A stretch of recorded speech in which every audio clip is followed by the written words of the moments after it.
What's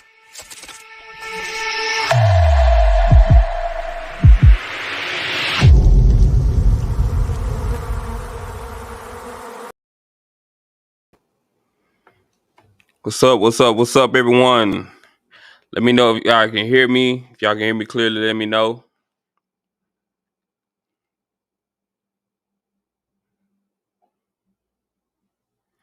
Finally made a live stream after a month. Yeah, we're gonna talk about a lot today. Let me know if y'all can hear me clearly, though. Let me know if my mic is good, how I'm sounding.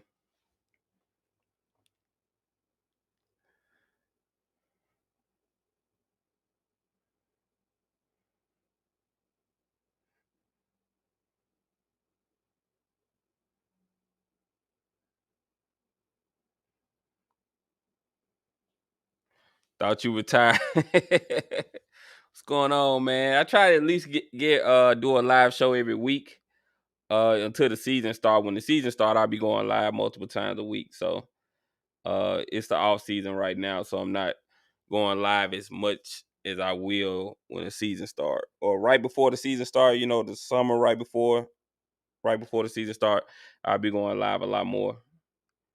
So, but I try to drop videos all throughout the week. You know, to keep content coming for y'all. Uh, but yeah, I'll be ramping up the shows once we start that push going into the season. Say eating a banana doesn't look good for your channel. So y'all don't know what that is. Y'all, school Somali Azul, school him on what that picture is and who that character is. Yeah, season creeping on up. Yep. Somebody might have to school him on who that character is. I'm checking folks' black card tonight. Who is that character that's on the thumbnail?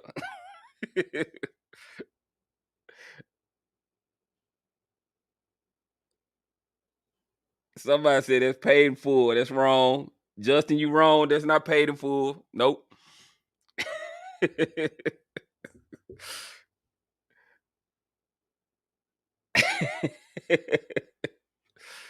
Yeah. Yeah, so that's Rico from Belly. So if you haven't watched the movie Belly, Rico was his character. He was a hater. He was hating on DMX character and Nas character. And so he comes out of the store. It's a scene in the movie where he comes out of the store, he's eating a banana. And he was like, I don't like that. I don't like what they doing, not one bit. You know, so he says this line that he doesn't like what they're doing. And this became a famous thing. So he's a poster child for a hater. That's what he is. He's a hater. So everybody know what that is.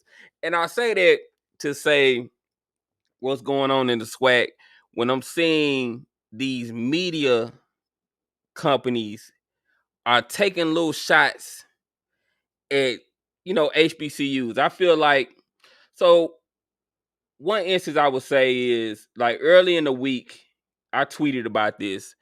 24/7 Sports, they came out with this video. I just out of nowhere, and nobody asked for this. They just came out of nowhere with this video talking about Coach Prime going to Georgia Tech or another FBS school. It just came out of nowhere, y'all.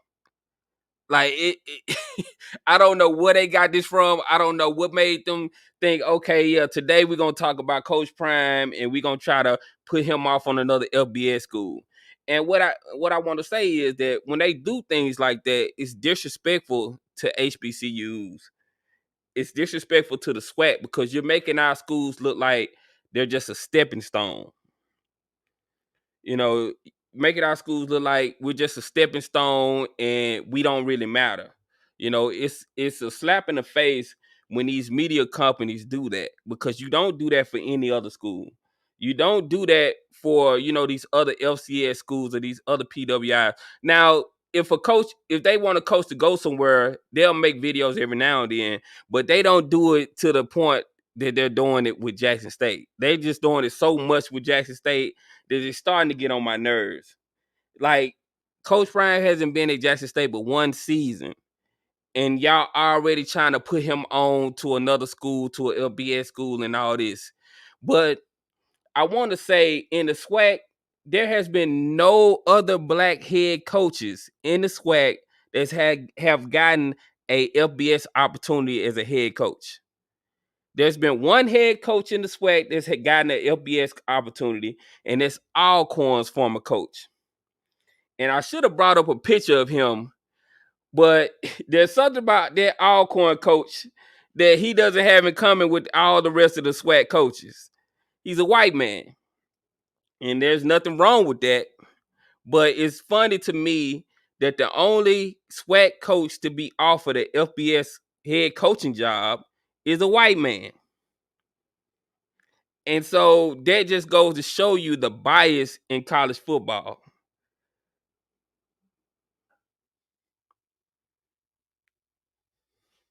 It started with the report and disrespected Coach Sanders. Yeah, they did it on the season while he was fighting for his life. Yeah, they come with lies and all that. It's crazy. Now they talking about on the video they was talking about Georgia Tech. Where Georgia Tech come from? Y'all just pulled that out of nowhere. Y'all just pulled that out of nowhere saying because it's in Atlanta and all this other kind of stuff. And it's just like, man, Jackson State can't have nothing. HBCUs can't have anything. You know, anytime we do a little bit, here they come. Here they come. They want to take it away, you know. And I wish that HBCUs and schools in the SWAC particularly could pay our coaches just like they can. So there would be no excuse for them to have to leave or want to leave, you know, because that's their trump card. They can offer more money. That's their trump card. These people are so afraid of the black athletes coming to HBCUs and leaving the PWIs. Right. They scared of it. They are scared of this, man. They are scared of this movement that's going on. And they do not want these kids to keep going to HBCUs. They trying to get Coach Prime out of Jackson State now.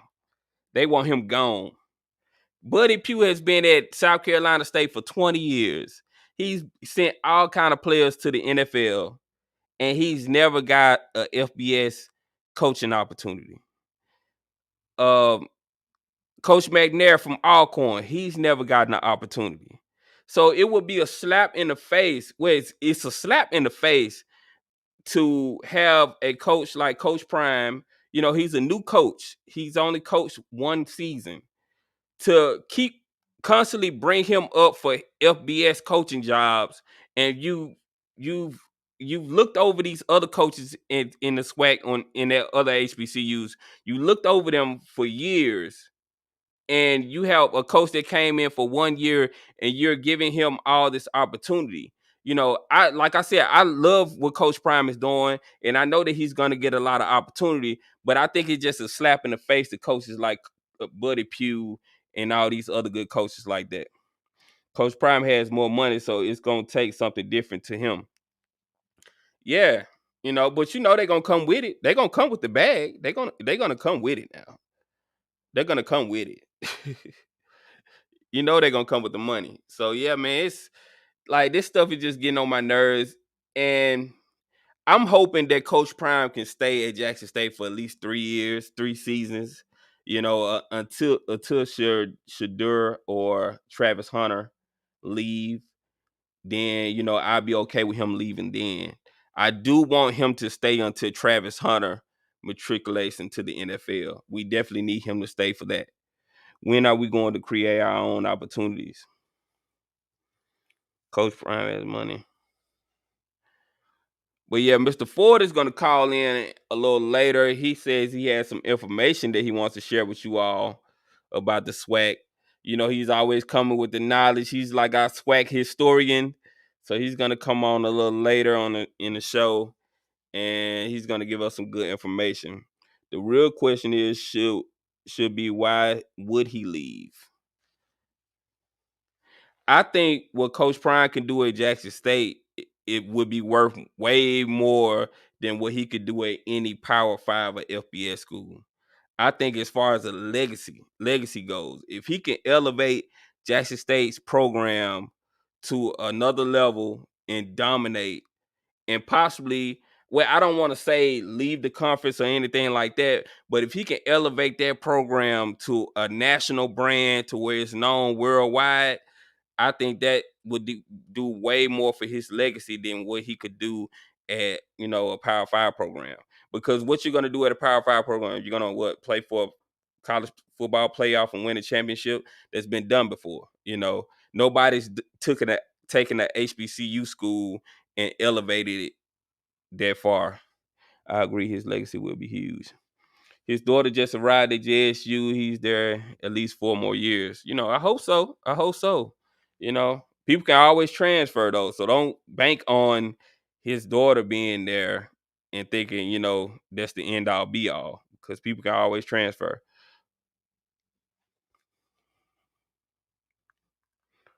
But I'm done monologuing. Let me open up the phone lines because I know Mr. Ford is gonna call in. Hold on, y'all. Let me put the number up on the screen. Phone lines are open if y'all want to call in, talk about anything regarding the SWAC. If you have another subject you want to talk about, y'all can call in and talk about that as well. Long as SWAC related. I'm sorry. Long as SWAC related. Ooh, got them tongue tied tonight. Long as SWAC related.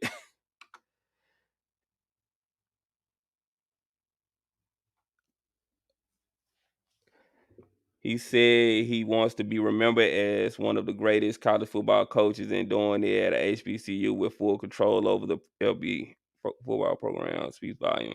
Yeah, right. Sanders will be at JSU for a long time. I hope so, man. I hope so. That thumb there look like someone we know for real, for real. See, I wasn't gonna get into that. I know y'all trying to get me to get into that, and I ain't gonna do it. I ain't gonna do it because this is not what we gonna do on here. We ain't gonna even do that. But and I know a certain person might be listening. That thumbnail ain't got nothing to do with you. So don't take that as and run with it. That thumbnail has nothing to do with nothing. That thumbnail has something to do with the media. That's what that thumbnail is about. Swag Bud, what if the SWAC or Jackson State makes the transition to FBS? Would Coach Sanders reconsider moving out of JSU? Well, I think if they move to an FBS conference, that'll really make him stay because he can do whatever he wants. Then he can accomplish all the goals that he wants to accomplish. He can reach the highest pinnacle of college football if he moves to the FBS. He can, get a team to the college football playoff and things like that. Like they say some conferences can't get to the college football playoff, but I think if Coach Prime went to a FBS conference. Well, Jackson State went to a FBS conference and they got all these 5 stars in and things like that. Then he can. The sky's the limit. But I'm cool with the SWAC. Like I said, I'm cool with the SWAC. I'm cool with him elevating Black college football because you got FAMU, you got Grambling, you got Southern, you got all these dynamic, iconic HBCUs, and if he can help level the playing field for the whole conference, it's gonna be beautiful, man. Jack State better stay put. Coach Prime said he doesn't want to be a NFL coach on the way he moves to the NFL on to be his own. Here goes the LBS money comments. y'all know. Well, people want to. I don't think there's nothing wrong with talking about the LBS. We don't know what the AD and what the president is thinking right now. We don't know what they're thinking. If Prime continue to get big time 4 and 5 star players, I don't see why he would leave. HBCUs on the rise. So, Mr. Ford, if you're listening, you can call in right now and share the information that you got with the people. If you're listening, the phone lines are open. 657-390-4814. Make sure y'all hit that like button, subscribe to the channel. Appreciate y'all pulling up. South Carolina State loaded again. All right, hold on, y'all. I got a call. Hold on just a second. All right, this is Mr. Ford. Hold on, y'all.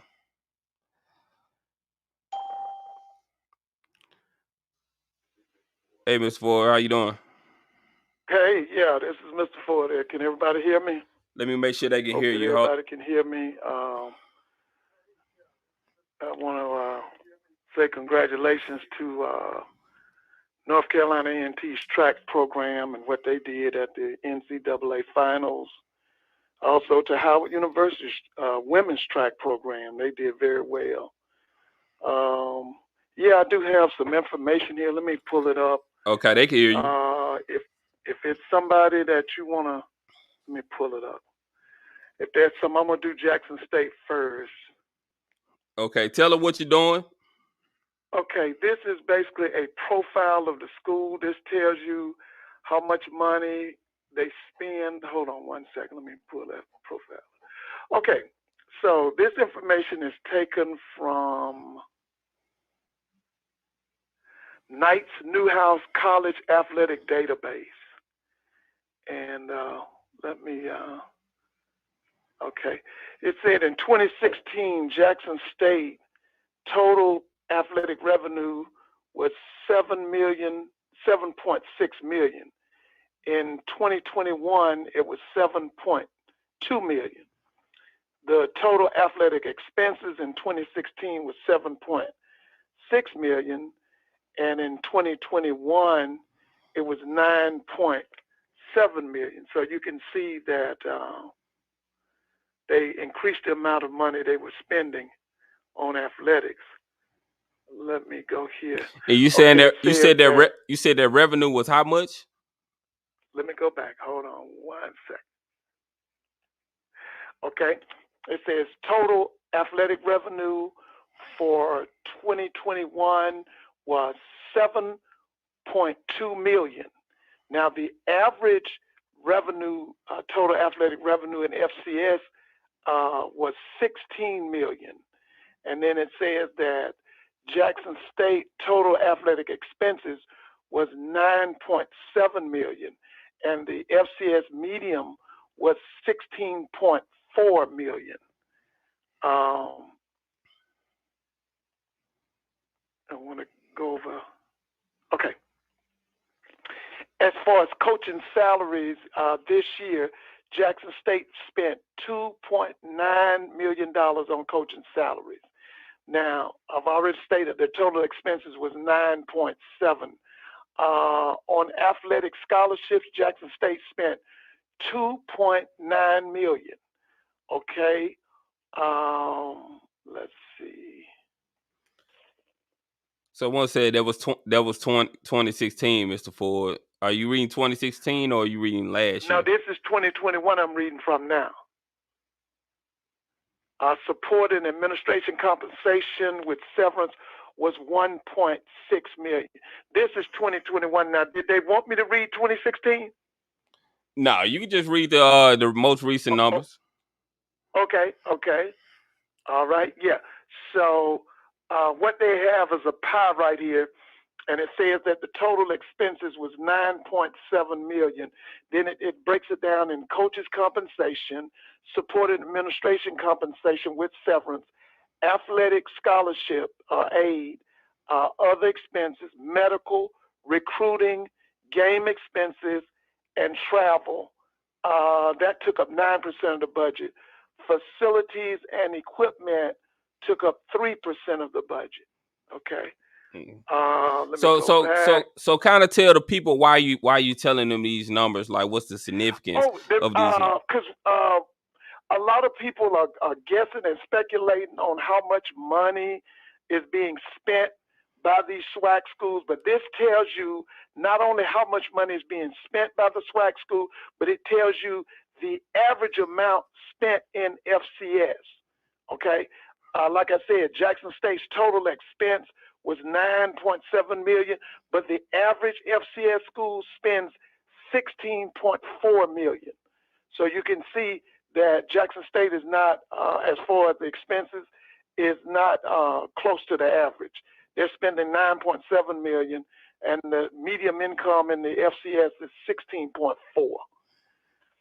Did anybody want me to do Southern or Florida A&M or any of those schools? Well, someone asked about Alcorn, and they asked, "What's the website? Okay, what's the website you got this information from?"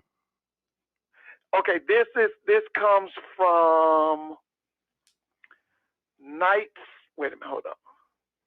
This is Knights-Newhouse College Athletic Database.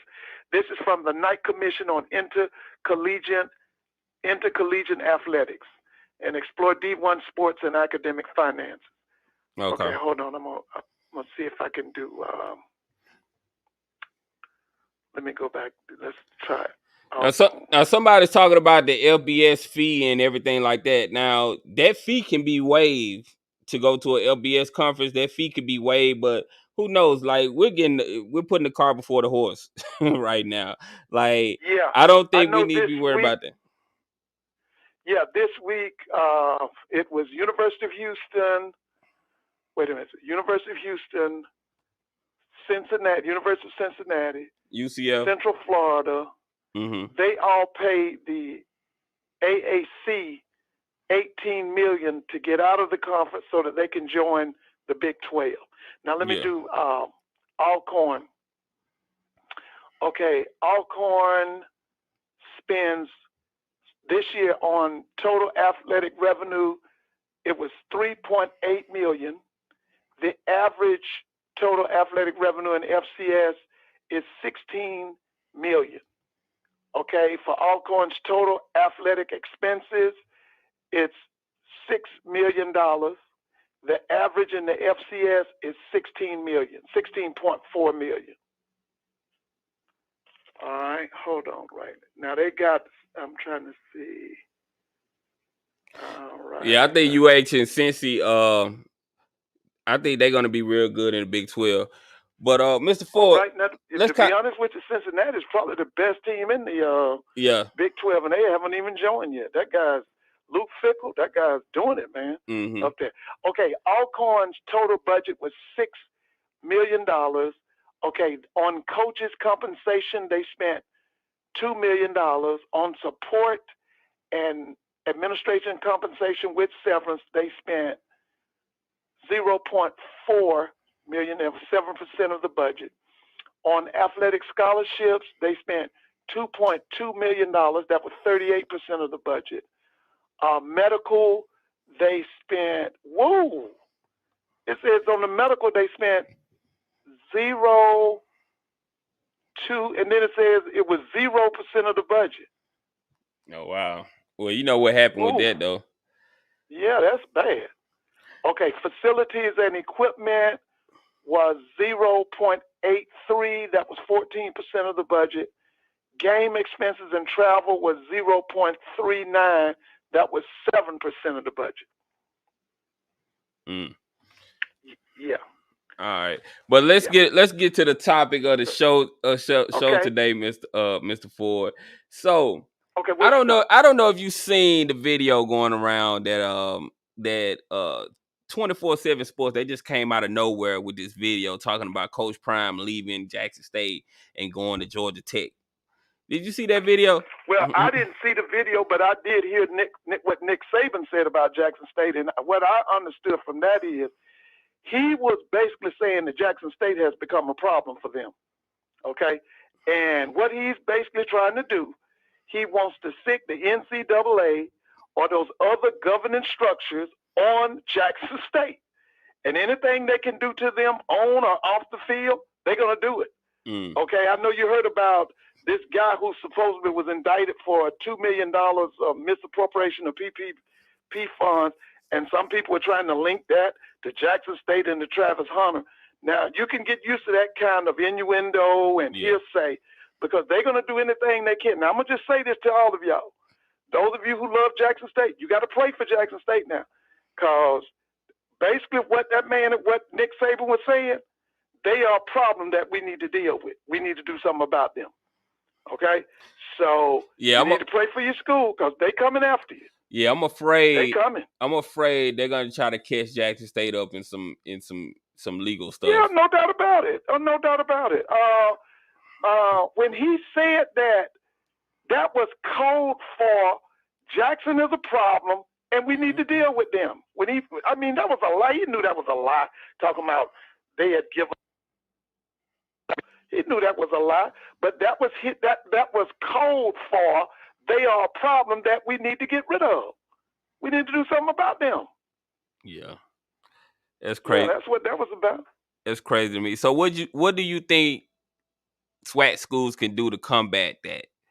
Because you Well, got Hugh Jackson, and all these other yeah, schools but getting 5 stars. I mean, well, yeah, but 4-star see, players. here's the thing. Here's the thing. You and I had talked about this earlier. I'm gonna go back to what I said earlier. In order to control the narrative about your institution, you got to make that SWAC network as good or better than the ACC network, the SEC network. That's what you got to do. That's how they control the narrative. Okay, they put out their propaganda on the ACC. They put out their propaganda on the SEC. That's what the SWAC has to do. It just can't be a station where we just show games. We got to have shows. We got to have content that goes 24 hours. That's what we got to do. We can't get past that. My thing is, all of these schools, you got 12 magnificent institutions in the SWAC. Those people can run a TV show. I mean, they can run that SWAC network. You can't tell me that they can't do it. You got people in these journalism department, radio and television. These people have PhDs. They've gone to Columbia University. They've gone to Syracuse. They've gone to Northwestern. They've gone to University of Southern Cal. You can't tell me they can't put together a SWAC network. I know they can do it. We just got to come up with the money. But that's how you control the narrative. Yeah. I would definitely like to see something like that happen. I really want our fan bases to really get on Twitter and really show our presence on Twitter. You know, I've been seeing a lot of these other fan bases, these LBS schools. That's how they get these recruits. That's how they, they have their fans. They fans flood a recruit's page, flooding him, telling him they want them to come to their school. Jackson State has been doing that, but I want all the SWAC schools to do it. I want Grambling, I want FAMU, I want Southern, I want all the SWAC schools to be doing this because we really need to get these kids to come to HBCUs. And just showing our presence online, that's a powerful thing. And it's free for us to do. Go ahead, Ms. Ford. Listen, you got Rob J at Jackson State. Rob J I think he's in the Hall of Fame. He's worked at numerous TV stations in Mississippi. You can't tell me Rob J shouldn't have a TV show. He should be putting together a schedule. Okay, they do a fine job down there at that journalism department at Florida A&M. From what I've heard, they're nationally rated. I think they got an outstanding program. I think at Texas Southern and at Prairie View on radio and television. I believe that Southern University has it. I think that Grambling has it. Listen, it's just a matter of putting it together. It's just, we got the people. The thing is, we got to come up with the money. We got to come up with the money.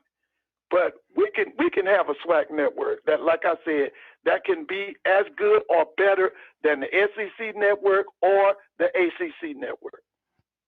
Let me say this to everybody. Let's try to get the likes to 100. We got over 170 people in here and only 60 likes. Come on, y'all. Let's get it to 100 likes. All right, go ahead, Ms. Ford.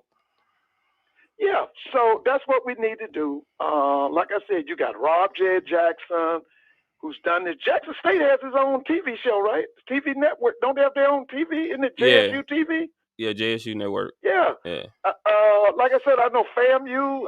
That's where Pam Oliver, who works for Fox, she came out of FAMU's program. It's just a matter of coming together. That's all it is. Let's come together wherever, meet here in Atlanta, meet Birmingham, meet in Jackson, wherever. But we take a day or two and put it together, and then come up with the amount of money that we can, to have a relevant and successful SWAC network. That's what we got to do. Amber says the recruits always shout out JSU fan base. And another thing I seen on Twitter today was the Fox College Football. They put out a post about the Celebration Bowl, and every fan base in the SWAC, we need to flood that post. We need to let them see the fan engagement the SWAC has. So they would keep making posts about our schools. So we need to use that to our advantage. I actually retweeted it, but they made a post about us about the Celebration Bowl, saying which team y'all think gonna go to the Celebration Bowl this year, and they had all the previous scores from all the Celebration Bowl. And people might think that's not nothing significant, but for a big platform like that to post our schools like that, that's a big deal. You know, Yeah, very big deal. People that didn't know anything about the SWAC or the MEAC, they'll see that and be like, "Oh, what's this school? What's A&T? What's South Carolina State? What's Grambling?" You know, they'll be interested in learning more about our schools. Even they might have did it because it was Juneteenth, you know, but I think if we show more fan engagement, we'll get a lot more posts like that. Oh yeah, without a doubt. You had 50,000. I think you had the largest attendance in the history of the Celebration Bowl this past year in December of 2021. I think you had 50,000. You had a lot of people watching it on television, and I think it's going to get larger. I think that the attendance is going to get larger at the game, and I really believe it's going to get better. Because if, like you said, if you get that rematch from last year, that's going to be really hard. Yeah, that's going to be really hard. So who do you think going to go to the Bulldogs versus them Tigers? That's going to be something else. So that's who you got in Celebration Bowl. That's who you think going this year. Wait, listen. My thing is that first game of the season, that Orange Blossom Classic is. I think just like last year, whoever wins that game will possibly win it all. I know that whoever wins that will probably win the East. That West right now with this recruitment and the people that's over in the West right now, that's really hot over there. You're talking about Coach Eric Dooley down in Southern and all these moves he's making. Because I'm going to tell you right now, that the person that's on the hot seat at Southern is that Henry Miller.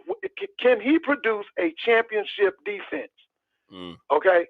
I believe they're gonna be tough over there at Grambling. I think Hugh Jackson's gonna be tough. I think that Alcorn. The only problem that I got with Alcorn right now is the relationship with their president and the athletic department. I got a lot of question marks about that. Yeah. Because you got to understand, like I keep saying this over and over, championship programs start in the president's office. You got to have the president on board, the athletic director on board, and then your coaches. If you don't have those people lock, stock, and in the same step, you're going to have a problem. What's up with Howard? Like I keep hearing a lot of people talking about Howard's going to be the one to come out of the MEAC. I keep hearing but they did say that they sent a letter to the for right now saying that they are not going to leave the MEAC. Now I'm not saying they're going to change their mind. No, they could change their mind, but for right now they're saying that they are going to remain in the MEAC, because if you're going to play FCS football, you got to have a conference of 6 football playing schools. So if anybody drops out, the MEAC could have some serious problems, because you got to have 6 football playing schools. Mm-hmm. So people are saying that they're gonna make it based on football to the Celebration Bowl. They saying that Howard's gonna have a good team this year. Now they had. I'm gonna be honest with you. I'm gonna be biased right now. Listen. They didn't lose nobody at South Carolina State, and then they had a big time recruiting class coming in. Mm-hmm. They got 3 running backs I know that were highly recruited by ACC schools. Okay, all 3 of them went to South Carolina State. They're going to be so much better. I might be wrong. Now, I know that Howard did bring in some outstanding kids from the high school ranks. I don't know what they did from the transfer portal. But for me, if I have to prognosticate right now, I just don't see anybody beating South Carolina State. And I like Shaq Davis. Like, I feel like he's the type of receiver, he can take over a game. Like, yes, he can. He showed you that in that Celebration Bowl. All you got to do is throw it up to him. He's definitely going to the NFL. Yeah, there was nobody could match up with him in the Celebration Bowl last year. Nobody. I mean, he was running post corner slants, you name it. Nobody could match up with him. Somebody said don't sleep on Norfolk. Somebody said don't sleep on Norfolk. We'll see. Well, they just got some problems up there right now that they got to get resolved, and it's something that got to be dealt with, because I think it could be a legal problem. Let me get this call, Mr. Ford. Let me see who this okay. is. Hold on just a second. Okay. What's going on, Carly Live? Talk to me. Yusuf. What's going on, Yusuf? Let me get this call, Mr. Ford. What's up, SWAC bros? What's going on? This is Yusuf from Arizona. Long time. I think everyone's talking about Howard is because of Edgerrin James' son is a freshman running back. He's supposed to be really, really good. Oh yeah. So they're talking about him, and possibly, they didn't lose too many players from last year. But I'm noticing another subject. I'm noticing a lot of non-melanated content creators the past week. And I'm thinking, and they're talking about Jackson State, and I'm thinking it's because of the defensive lineman from Alabama, that freshman who's going to make his, not freshman, but high school kid who's going to make his announcement on the 8th. Oh, yeah. And the tight end from Ohio. So I'm noticing a lot of other non-SWAC content creators talking about Jackson State now. So the spotlight is on Jackson State, because these 5-stars have Jackson State in their top 3 or something. Yeah, that's definitely what's going on. They're starting to get scared. They're starting to get worried.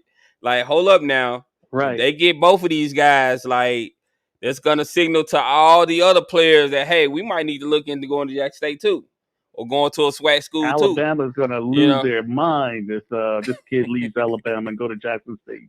Oh yeah. They're gonna be mad. They're gonna be mad. So yeah, man. I just noticed that this week, like, non-SWAC content creators are talking about Jackson State, and the spotlight is on us. That's all I wanted to say, and have a good one. I'll be on listening. All right, thank you for the call. You're welcome. Peace. Yeah, man. When these guys commit, if they commit to Jackson State, it's gonna be crazy. It's gonna be pandemonium. The Twitterverse is gonna go crazy. It's gonna go viral, and you're gonna see all these media outlets talking about a SWAC school, and that's gonna make a lot of these FBS schools, their antennas gonna go up. I'm telling y'all. What you think, Mr. Ford? Yeah, no doubt about it. Now, the kid that you're talking about, the tight end from Ohio, he was on Jackson State's campus the 15th and the 16th, and he's already let the college world know that he had a great time. Yeah. He really enjoyed being on campus, and he's already stated that he really enjoyed himself. And he's now, I think he's one of the top 5 players in the country in high school, and I know that he is the top-rated tight end. Yeah, this cat is Alabama's after him, Ohio State, everybody's after this guy. Yeah, he's like 6'6" too. He's a real big guy. Yeah, so, yeah, and he can really catch that ball too with speed. Yeah, he would be deadly at Jackson State. Like I said, now if he enjoyed it this day, could you imagine him coming to homecoming or to the Boombox Classic? Yeah, that kid coming to see Grambling in Jackson. I think the Boombox Classic need to be the recruiting weekend. That needs to be the weekend that Southern and Jackson State should have their recruits come to that game. Yeah, now here's the thing that I need everybody to understand. Now, the media tries to ignore it, but that Boombox Classic is one of the biggest games in all of college football. Mm-hmm. That game is right up there with Texas A&M, Florida, Georgia, Florida State, Ohio, Michigan. That game is a really big game. That's a big game. Yeah, and y'all got, you got 3 of them games on your in Jackson. You got Grambling coming, you got homecoming, and then you got the Boombox Classic. Yeah, I actually think Jackson State is probably going to average at least 50,000 this year. And I think it'll be easy. Now, here's the thing that we're not talking about. Jackson State is going to go on the road in 2 games and set new records. Listen, I can see them doing 40,000 at Alcorn and that Soul Bowl. Mm-hmm. That I can see 40,000 jamming in that stadium down there at Alcorn. I can see 35,000 jamming into the stadium at Alabama State. I can see it. I can see 30, 35. Now, I think it holds, the capacity is supposed to be 27. I can see 30, maybe 35,000 jamming. That, because, see, that game, when Jackson State goes to Alabama State, that's Alabama State's homecoming. Mm. I'm telling you, I can see 35,000 jamming into that stadium. Yeah, that's going to be a good game at a good venue, too. Yeah, that's going to be a good Alabama one. State Stadium. See, listen, from Atlanta to Montgomery is about 120 miles at the most. Now, listen, you're talking about all of them Jackson alums coming out of Atlanta, taking I-85. The stadium sits right off of I-85. Then you're going to have them Alabama State alums from Atlanta coming down there.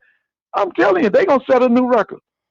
They're going to set a new record. Do you think Valley fan base is going to show up for the Valley versus Jackson State game? That's what I'm waiting to see, to see if they're going to travel. If they win it. The main thing is, I think it, like you had said, I heard you talking about the other night, you get 30 or 40 anyway. Mm-hmm. But if Valley is winning, oh, man, yes, you get your 50. You get your 50. If Valley's winning, you get your 50. Yeah, that would be really nice to see if Valley travel like that. I think Valley gonna have a real now. Somebody good team said something about Alcorn Stadium don't hold men on the visitor side, but see, Alcorn has a land stadium. You can sit in the end zone. That's what I'm saying. There's a possibility they jamming 30, 35,000 at Alcorn. It just depends on, because see, you know, it's a rural campus. Stadium probably seats about 22,000, but see, you can sit in the end zones. You see what I'm saying? It's one of those where you can have that standing room only. That's why I think they're gonna do 35,000. When Jackson goes to Alcorn, we talking about 35,000. Yeah. And please don't let both of these teams be winning. I actually like Alcorn's campus because it has that real HBCU feel. Like, without a doubt, that's 2,000 acres. And how many? Mm-hmm. What is Alcorn have? 2,000 acres? I'm not sure. Not totally sure. I need to look that up. I know they got a lot of land out there, though. Yeah, it's Alcorn, Prairie View, Tuskegee. I know Tuskegee has like 5,000 acres. I think Alcorn, if they don't, maybe 1,500 acres or 1,600 acres, they got a big campus. Because that's a land grant school, I believe. Drizzy said MVSU will be 3-0 or 2-1 when they meet JSU. Listen, if they come in at 2-0, baby, let me tell you something. You're gonna get your 50,000. Yeah. You're gonna get your 50,000. Oh, somebody said 1,200 acres. Okay, that's a lot. That's a lot. I believe that Alcorn will set a new attendance record when Jackson comes in there. This is Coach Prime's first time coming in Lorman, coming in man, listen, I'm talking about 35. At least 30. Yeah. I think it'll be 35. Yeah, I could definitely see that. And it's up to them whether or not they stop people from coming in. So what about the Alabama A&M game? That game is going to be in Mobile. I think that's going to be big, it's going to be a neutral site game. Neutral site. I hope the fans. Jackson's going to take a big crowd. Yeah, I hope the fans going to take a big crowd down there. We need to pack that stadium. Now, the only thing is, what's the name? People don't, so as far as traveling, they don't travel. They're not like a Jackson, a FAM, a Southern, Alabama A&M's. They don't travel like that. Yeah, to me, we need Alabama State has more of a traveling crowd than A&M. Yeah, we need A&M to travel. They got to stop being bougie and they don't want to go nowhere. If they bring their crowd, listen, you could possibly look at 35 to 40,000 down there at Ladd Stadium. Right now, I'm thinking maybe 30,000. So the Texas Southern game is in Houston. I think that's going to be a good game too. That's going to be a good turnout. Well, see, here's the problem with that. Texas Southern is not being proactive. First of all, the game should be at NRG. It should be at the same place where the Texans play. That's you bringing Deion Sanders, an NFL player, one of the greatest football players of all time. He's got one of the hottest programs in the nation. Everybody's talking about it. You're supposed to take him to NRG. He's supposed to go to NRG, not that little soccer stadium. If you ain't gonna take him to NRG, take him to Rice. Yeah, and then they or take him to Houston, University of Houston. Yeah, they working with the Texas now too, so you would think they would have that relationship. That's what I'm saying. Well, maybe they got a game. That's not supposed to go to that soccer stadium. That's supposed to go to NRG. No one goes to Texas Southern games. I don't understand that because Houston is a nice city. That'll be one of the best cities to have a little vacation and get away. Houston is the fourth largest city in America. Why wouldn't you want to travel to that game? In America. You can't tell me that they can't draw if Jackson State comes there to play Texas Southern, you can't tell me you can't get 40,000 in NRG. DJ85 said the JSU Texas Southern game is going to sell out. But you know what I don't want to happen? I don't want Campbell to come into Jackson and beat Jackson State. That would look so bad for the conference. Right. Yeah. I do not want that to happen. And I don't either. I'm fearful. Well, I ain't gonna say I'm fearful. I'm cautious. Well, I'm a little bit concerned. Put it like that. I'm a little bit concerned. Yeah, they got to win that game. Yeah, that's for not only Jackson State, but that's for the SWAC. Yep. You got to win that game, and then that's Jackson State's homecoming. You can't lose your homecoming now. Yeah, I actually think that's the most important game they got on the schedule. I think that's one of the most important games they got on the schedule outside of FAMU. Yeah, I do too. You can't lose your homecoming. And I like it because that's one of the things they're complaining about. These people, these talking heads. Jackson don't play nobody. They don't play nobody outside out this SWAC and all that stuff. But anyway, I think, they got to beat Campbell now. They got to beat Campbell.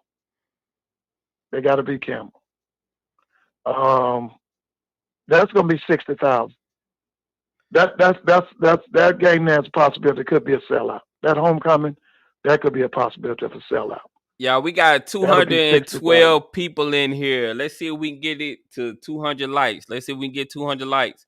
Appreciate y'all tuning in. Make sure y'all hit that like button. You're right, Mr. Moore. That's right. It's Conference Pride. That's right. Conference Pride. You got to beat them now. Yeah. Also, the phone lines are open. Yeah. The phone lines are open. If you want to call in, 657-390-4814. The phone lines are open.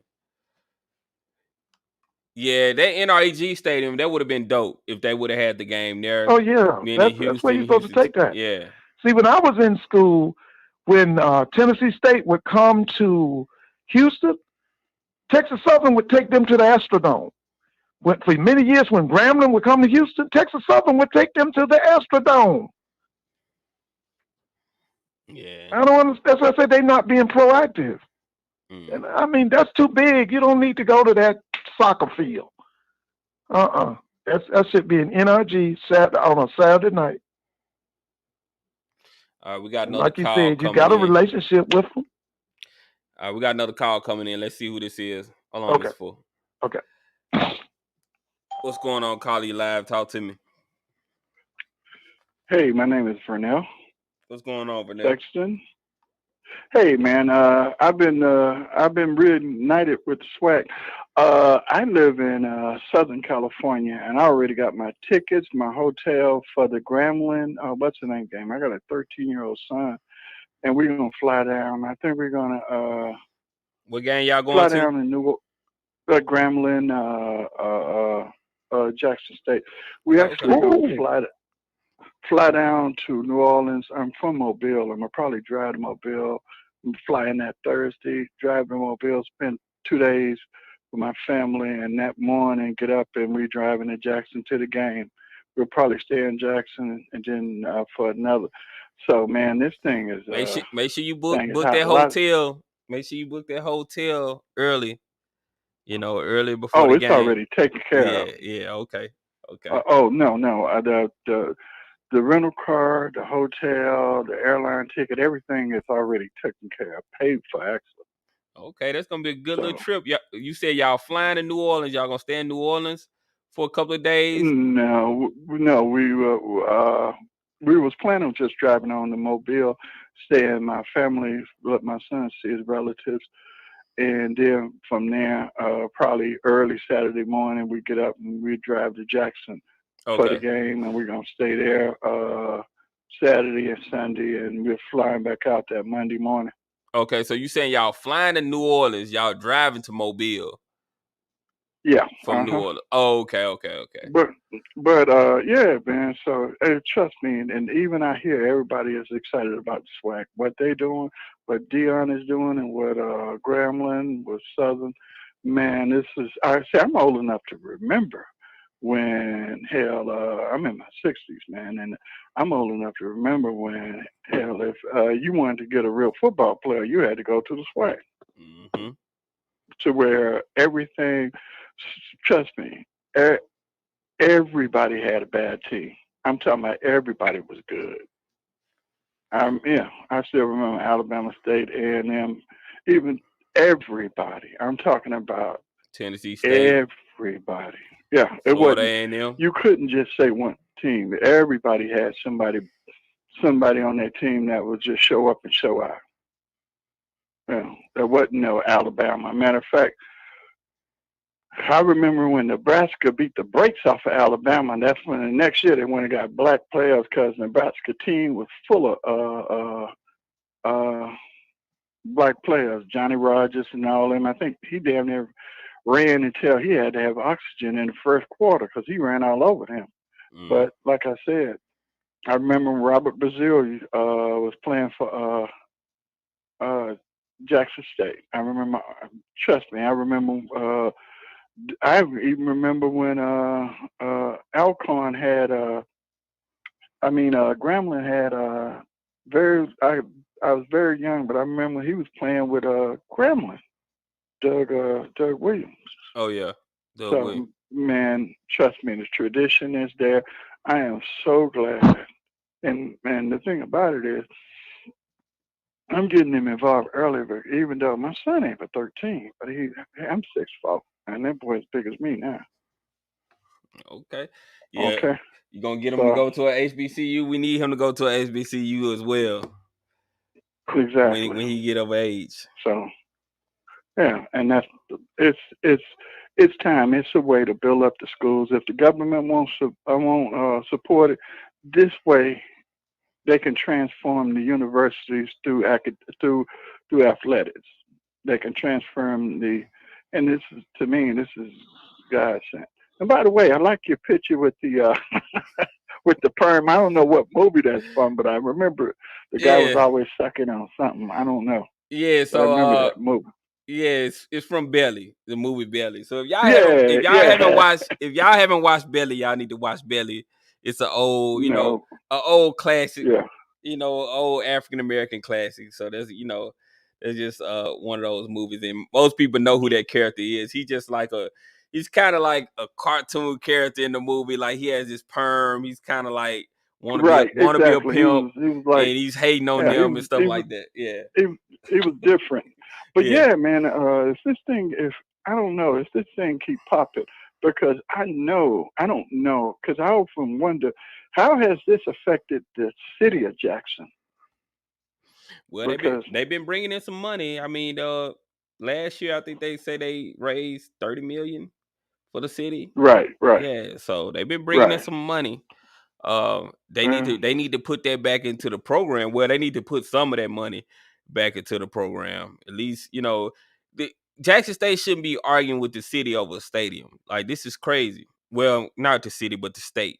The state need to go ahead and give Jackson State the money they need to build them a stadium. They shouldn't be, doing these arguments and talk. Now, I actually do like the vet because you see 60,000. I think if they can renovate the vet, that would be good, in my opinion. But I can understand them wanting a stadium on campus as well. But I don't know. The government, they got to get it together. It's a totally different experience. People forget it's not just the football team. I'm also wanting to show them the bands, the atmosphere. It's totally different. Mm-hmm. Yeah. You know, it's the whole experience. It ain't just one thing. Because, you know, somebody said, you going to Mississippi? You know, you're out in California. They was like, oh, you going to, it's Mississippi. You know, it is. I grew up down there. So it's a different vibe. Yeah. Well, I appreciate the call. Appreciate you calling All and right. tuning into the show. All right. All right. Thank you. All right. Bye. Miss Force, you there?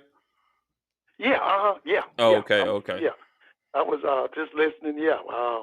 That's going to be a nice trip for him to come from California down to the SWAC. Got to remember now, the SWAC is a super conference. It Yeah. goes from Texas to Florida. And he said he's going to land. Did he say he's going to land in New Orleans? Yeah, he said he's going to go to New Orleans, then he's going to drive to Mobile. Go over to, was it Mobile or to, where's he going to go, to Jackson or Mobile? Well, he's going to Mobile to visit his family. Then he's going to go that morning to the game in Jackson. He's going to drive to Jackson that morning. Oh, yeah. And it's going to be the Grambling game, right? Mm-hmm. I do stuff like that when I go down south. I do stuff like that too. Like I fly into like New Orleans or Atlanta. I stay in Atlanta for like 2 days, and then I rent a car in Atlanta or something like that, and I drive the car to Jackson, stay there for like 3 or 4 days, and then I drive to Houston. I'm gonna put some miles on that rental car. I'm gonna get my money's worth. When I rent a car, I'm getting my money's worth. I'm gonna be around. I'm going cross country. Every time I get a rental car, I at least go to 2 or 3 states when I get a rental car. Well, listen, these people in Atlanta, the Grambling crowd, they are so excited about that last quarterback they signed that originally signed with Syracuse. He's coming out of Texas. Mm-hmm. Oh, now I've looked at his highlights. This kid is electrifying. This kid is a quarterback running a 4.3 40.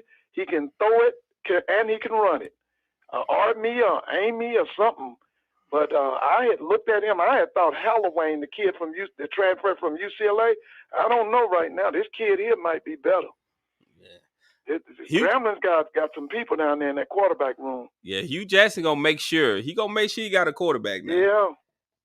I trust what he's doing. That third game for Jackson, that's gonna be like a NFL game. That's gonna be 50,000 or more. Now, is that a night game or a day game? That's somebody said it. Chance Amy. Oh, this boy is electrified. But listen, guys, that Jackson game, that's a night game, isn't it? When Grambling comes to Jackson, isn't that a night game? Yeah, I think it's a late game. That's gonna be 50 easy.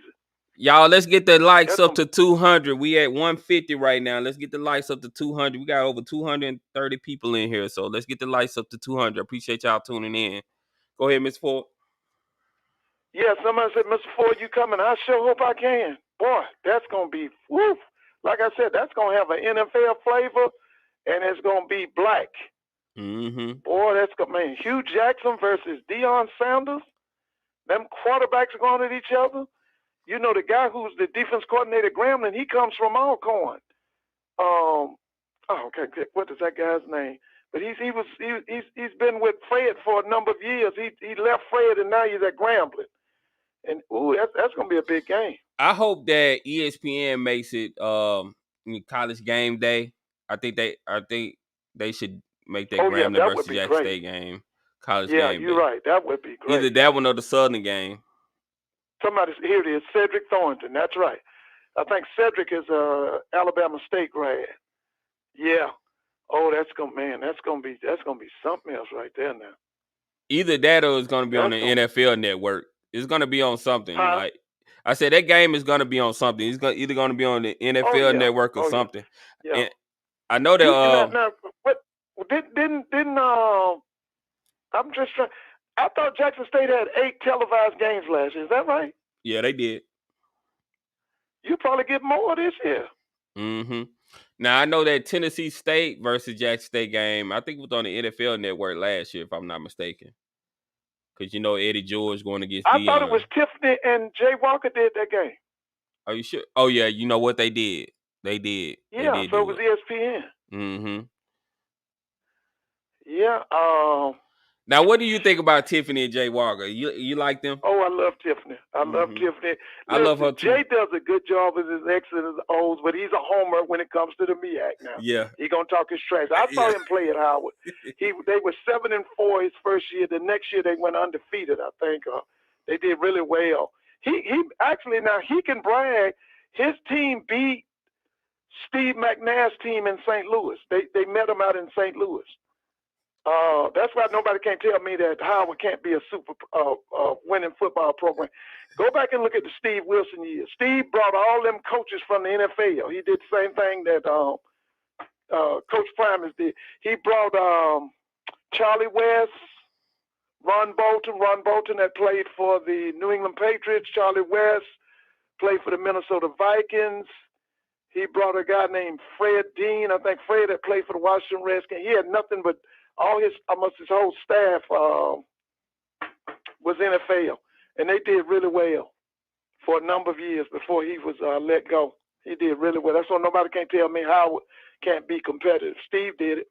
I think Jay Walker does that on purpose, though, y'all. He wants to make everybody mad. Yeah, he wants to, he does it on purpose. He gets to talking about fam and. Now the team that he stays on. Now he gives Jackson they love. He stays on fam. He always got some backhanded statement to say about FAMU. Why is that? Did he have to go against FAMU a lot? What? Why do you think he has the hate for FAMU? Oh, you remember the year that FAM named itself the national champ? Oh yeah. I'm trying to think, who was it? A&T or somebody came. FAM had beat A&T, but FAM lost to Bethune-Cookman. So A&T went to the Celebration Bowl. But FAMU named themselves the national champ because I think A&T blew Alcorn out in the last Celebration Bowl that they went to, and the last one Alcorn went to. They put maybe 60 points on them. So FAMU has a history of doing this. Huh? So they got a history of doing this because they did that last year. They That's what I'm saying. That's what he's always talking about. He can't stand that. Yeah. But I love Tiffany. Oh, I love Tiffany Green. I love her. I think she's I'm glad to have her. She's really the voice of black college football right now. Yeah, I love her too. She's really good at her job. Yeah, I love Tiffany. I like when it comes to his X's and O's and explaining the game, you can't beat Jay. But now when he does that "Give me 5," he leaves out so many people. He doesn't know the history of the SWAC. He'll say, you ever heard him? He'll say, "I'm gonna do give me 5." Yeah. Yeah, he do that "Give me 5" stuff, and he'll leave out so many people. Yeah. Y'all, we had 167. We had 167 likes. Let's get 34 more likes, y'all. We got 238 people in the chat. Let's get 34 more likes. Let me just say this about FAMU, and y'all can blast me if you want to. But this is what's going to happen in FAM. Either they going to lose that coach, what's his name? What's the coach at FAM's name? Willie Simmons. They're going to either lose Willie Simmons or they're going to get rid of that president. Because to me, they're not on the same page. Yeah, it does seem like that. Southern, Grambling, Jackson, you can't have no excuses. They want championships, especially FAMU and Southern. Now, it's a known fact about Southern. Now, they'll overpay you, but they'll get rid of you. And at FAMU, they don't want to hit no excuses. They want championships. Listen, them guys can't coexist. Either they're going to lose that Willie Simmons or they're going to get rid of that president.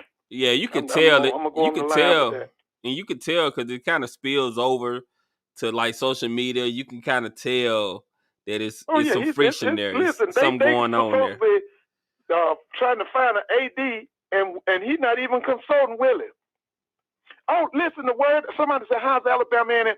The word is the kid from Jackson State is going to be the starting quarterback for Alabama A&M. And he's good. That was it, Casey? Yeah, Quincy Casey. What's his name? Quincy Casey, right? Yeah. I hope that he's the starter because that'll put a lot of noise to rest. Like everybody's saying that he's better than Shedeur and all this. We'll see. I like him. I think he can spin it. He has a very good arm. Quincy Casey, that's right. Listen, man, I like that boy, man. Yeah, his deep ball is very accurate. So I like him. I like him. Appreciate that donation, Diamond. Appreciate you. Yeah, you're right. Try again. I'm telling you, either they gonna lose Willie Simmons or they got to get rid of that president. Them people ain't on the same page. Now I don't know if he's letting his fraternity brothers run the school or what, but something ain't right down there, FAMU. And see, you can't see. FAM wants to be a championship program in football. Matter of fact, that's where all their emphasis is. See, if you ask me, FAM is underachieving in girls basketball. FAM is underachieving in men's and women's track and field. That stuff that you see North Carolina A&T doing in track and field, how can FAM not be doing that and they in Florida? Don't you know they got people in Florida can outrun rabbits? And you know, your track team ain't doing nothing? That's a problem. Yeah, that's it. That is the running joke for Florida. Like they chase rabbits. Man, all them species that have come out of Florida, they should have the #1 track and field program in black college sports. Should be Florida A&M. Now, in history, they did. When Coach Lang had Bob Hayes and he had Ron Paramore, and then he had that 4x1 team that turned out the Penn Relays, and he had Ray Robertson who ran in the '72 Olympics. They did it. But I don't understand. To me, what they doing at FAMU is wrong. They putting all of the emphasis on football, and they don't care about nothing else. But I don't like that. I don't like that. Now, I need all them programs to be at FAMU. All them programs need to be championship caliber. Mm. You know what? One program that concerns me because it just feels like they not. Well, two actually that concerns me in the SWAC because it just feels like they're not trying to do anything. UAPB and Bethune-Cookman. I don't really see anything from them on social media. You know what? Bethune-Cookman's got money problem. Yeah. Now, this man that is saying that he's going to run for president in 2024, DeSantis, he's the governor of the state of Florida. That guy actually gave, Bethune-Cookman was having all that money problem. He gave him $17 million, and that's not even a state school. That's a private school.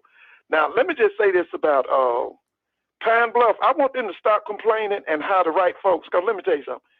You in Arkansas, you can go up to St. Louis and get you some boys. There's all kind of athletes. Now, people claim they don't know this. There are so many athletes in St. Louis, Missouri, in football, basketball, you name it. Okay? Stop complaining. Let me tell you something. They got more money than Alcorn in sports. I think they might have more money. No, I think they got $7 million for sports. I told you, Jackson got, I think, 9.7. They got money. They got money. Okay, if Doc and them can't get it done, there are other people. And this is another thing I want y'all to understand. They need a new coach down there at Bethune-Cookman, because that man, he done had long enough. It's time for him to go. Terry Sim. I'm surprised he lasted this long, honestly. I'm surprised he lasted this long. Now, let me tell you something. That's what Bethune-Cookman needs to do, is bring in either the linebacker that played for the Baltimore Ravens, Ray Lewis, or that Ed Reed, or if you can, bring both of them down there.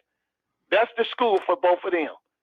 Okay, because that man, Terry Sims, it's time for him to go. It's time for him to go. He got to go. Y'all, can we get 17 more likes? We almost to 200.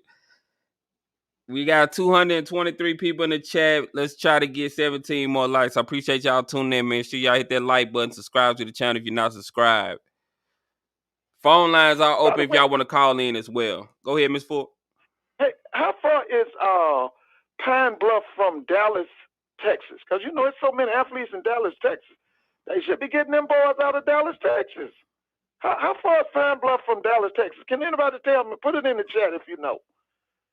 Because really, that should be a big rivalry between Pine Bluff and Texas Southern and Pine Bluff and Prairie View. That should be a big rivalry. It's 5 hours away.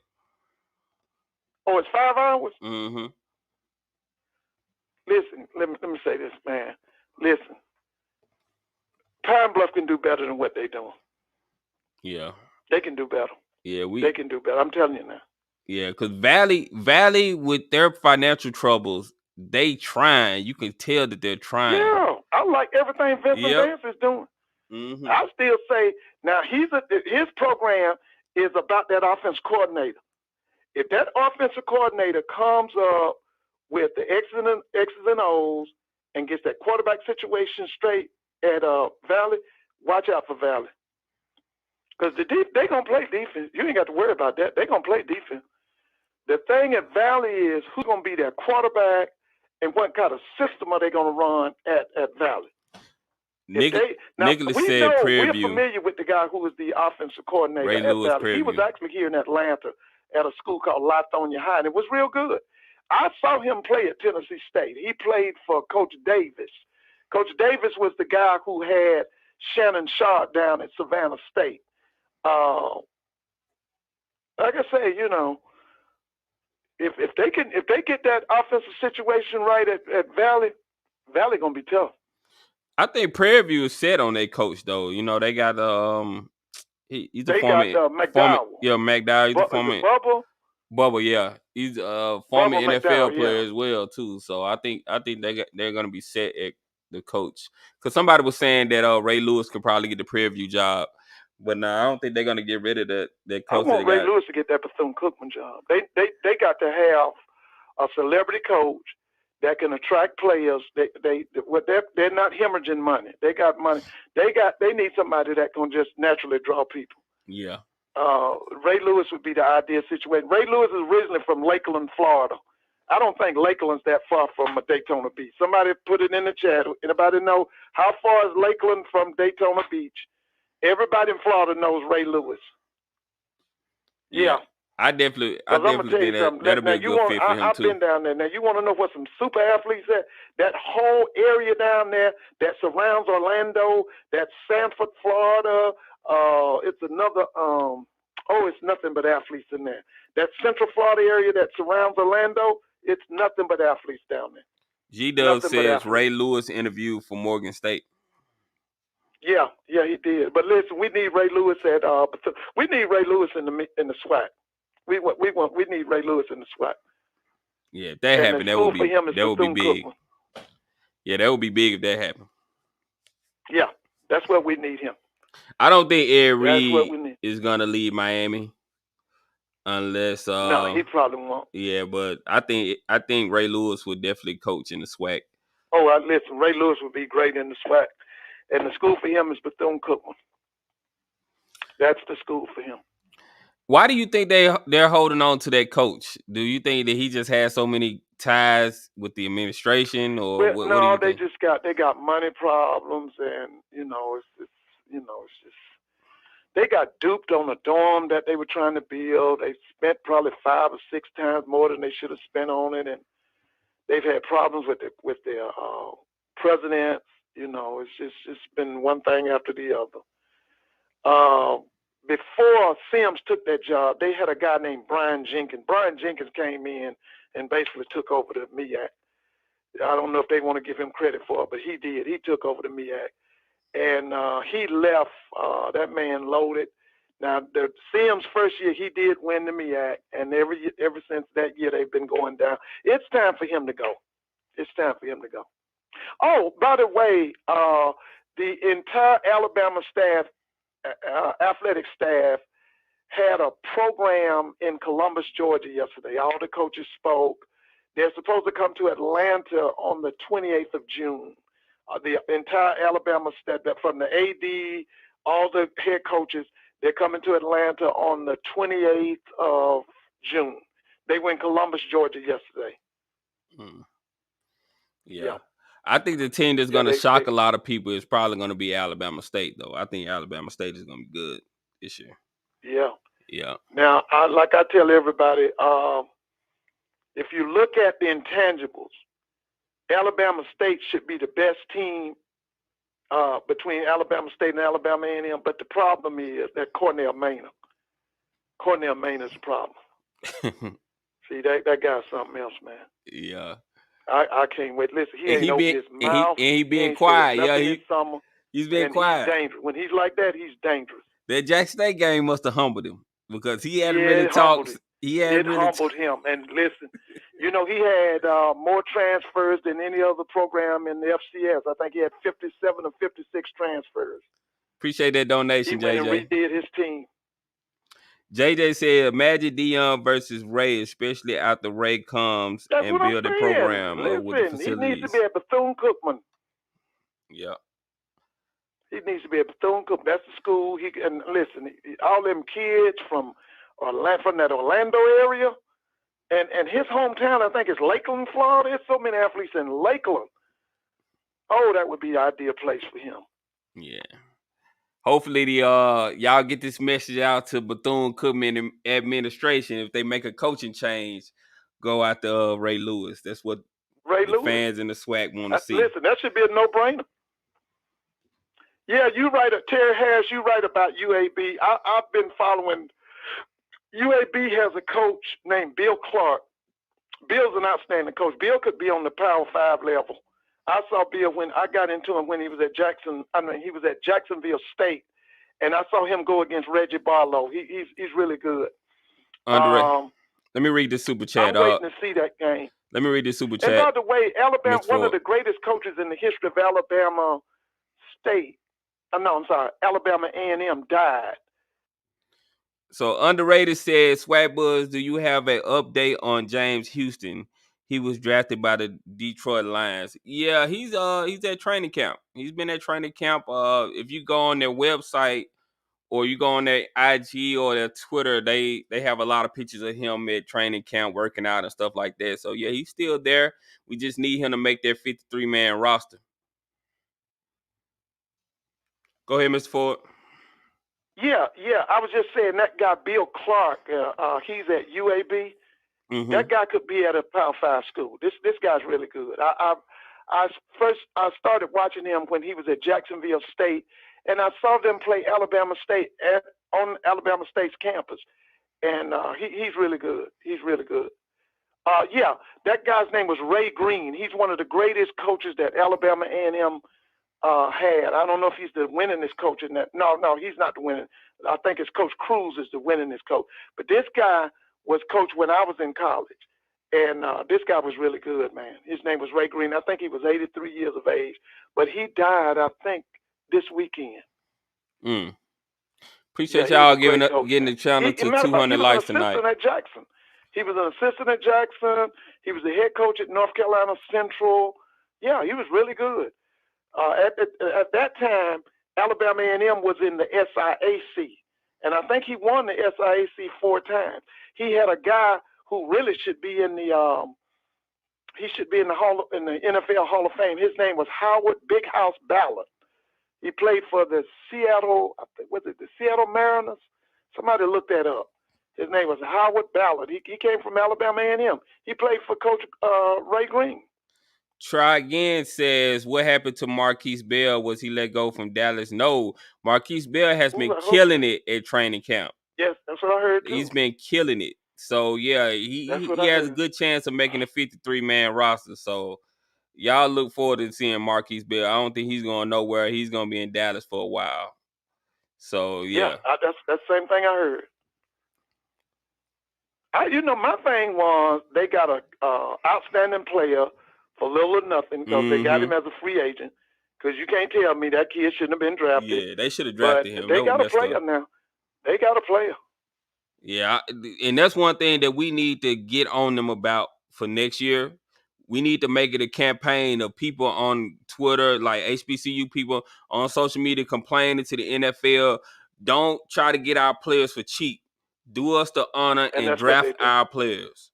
Draft our players. Don't be trying to get them for cheap afterwards. Yeah, they've always done that to us. They've always got our boys as free agents so they could pay them cheaper. But a lot of those kids, they eventually did have to pay them. Who do you think is going to get drafted next year? Like, what guys are you looking out for that you think that's going to be drafted by NFL? I think we're going to have more than 4. Yeah, I do too. I think Nugget. I don't have the rosters. If I had the rosters in front of you, I can tell you we got 4 drafted this year. I think we'll have more than that next year. I think Arby Miller is going to get the draft list is going to get high because they bringing in. Listen, there are some quality athletes coming into the SWAC. Mm-hmm. There's some quality people coming into the SWAC. I think Arby Miller is going to get drafted. I think Dejon Warren, Nugget. I think he's gonna get drafted because he runs like a 4.3. I want to say he runs like a 4.3. Yeah, so he's fast. Now last year I thought Nugget off the field activity affected his on field production, but I think he's gotten over that. He understands now that money is on the line. Mm-hmm. I'm expecting him to have a great year. Like I keep telling people, I think Jackson State's defense is going to be better than the defense they had last year. Yeah. Hey, now that's a good name right there, Houston Markham. Now here's the thing y'all need to remember, Adele. Houston Markham used to be an assistant coach at Jackson State for W.C. Gordon. He was the offensive coordinator. He's a Alcorn graduate. He had 4 years when he was in Vicksburg. His high school team went undefeated. He was the head coach. That's a name that's forgotten. A lot of people have forgotten him. His name was Houston Markham. Mm-hmm. He was a big-time coach at Alabama State. He was something else. Yeah, I think Isaiah Land is going to get drafted as well out of FAMU. I think y'all want to be on the lookout for him. Yeah, he got some publicity behind him. Now, let me tell you something. He got a big game. He got to show out Labor Day weekend. Yeah, against North Carolina. They play North Carolina, right? Jackson State recruited. They're gonna try to put him in under that turf. He better stand out. Don't they play North Carolina as well? They play North Carolina the first 0 week in the last week in August. Yeah, so he definitely need to put on that game too if he's trying to impress, but press he scouts. sure enough got to go against Jackson because if he don't, they're gonna try to plaster him under that turf. He got to come with it. All right, we got another call. Let's see who this is. Hold on, Miss Ford. Okay. What's going on, caller? You live? Talk to me. Antonio. What's going on, Antonio? So you got to turn the stream off because it's gonna loop back. Is that better? Yeah, I can hear you. Go ahead. I was just calling to just say, man, I love your show, man. I love what you guys are doing with the SWAC. Appreciate it. One of my questions and concerns was a while back y'all was talking about the merger or the lack of the MEAC. Have they ever thought about just putting the MEAC and the SWAC together like they do the SEC and just have two divisions like a Northern and Southern division? Well, you still can do your Celebration Bowl. A lot of people want that. A lot of people want that, but the MEAC has to be for it. They have to come to an agreement. They kind of want their independence, so it is what it is. But I would love for the MEAC and the SWAC to merge. I would love for that to happen. And then my other question would be is how do we get more of the SWAC schools? Because I think Mr. Ford had brought up Atlanta, Georgia. I live in the Charlotte, North Carolina area, and we would love to see them teams to come to Charlotte more. I mean, we already see, A&T sells out when they come around because especially Charlotte, it's a big A&T town. But we would love to see Jackson and FAMU them come to North Carolina more. Would them guys even consider doing that more or traveling up north more to North Carolina? Well, I know they go to Illinois. Well, they go to what is that? Indianapolis. They go to Indianapolis for the what is that? The Circle City Classic. That's what they call? Yeah. Mm-hmm. So sometimes our teams go up there for that game. I would love to see them go to Charlotte. Charlotte's a good city, and I think that would be a good look for the SWAC. What you think, Ms. Ford? Yeah, now I'd love to see either A&T and FAMU in Charlotte or A&T and Jackson State in Charlotte. I think that would go big. Mm-hmm. Yeah, I think that would go really big. Let me just say this to you. See, before Deion Sanders came into the SWAC, the toast of HBCU sports was North Carolina A&T. When Deion Sanders when he signed with Jackson State, all of the publicity, all of the media went from A&T to Jackson, Mississippi. Right. That's true. Go ahead. What you about to say, Antonio?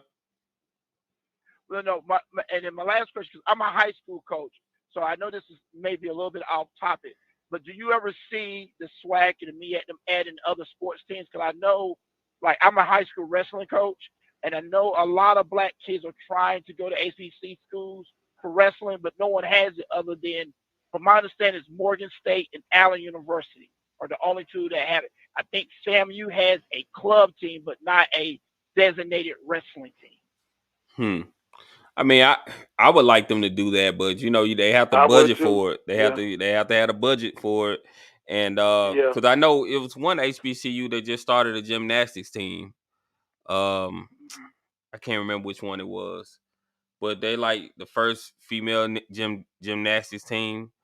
So yeah, a lot of those sports, those obscure sports in HBCUs, like we don't really do that a lot, like wrestling and stuff like that. So we just kind of got to get our sports up to par like that. But I don't know. I don't know if wrestling will be big in the SWAC. What you think, Mr. Ford? Now, first of all, let me say this. FAMU needs to have wrestling. Jackson should have wrestling. Southern should have wrestling. FAMU has a club team. They have a club team. Yeah, Grambling should have wrestling. Texas Southern. Now, let me just tell you this. Wrestling is just like baseball for black people. Yeah. We are natural at wrestling. I didn't wrestle, but I had friends who did it, and they were all outstanding. Because when it comes to hand-to-hand combat, DJ 85 said like a black man. Okay, so I think that all them schools that I call should have wrestling. And not only should we have wrestling, I think we should be some of the best wrestlers in the nation.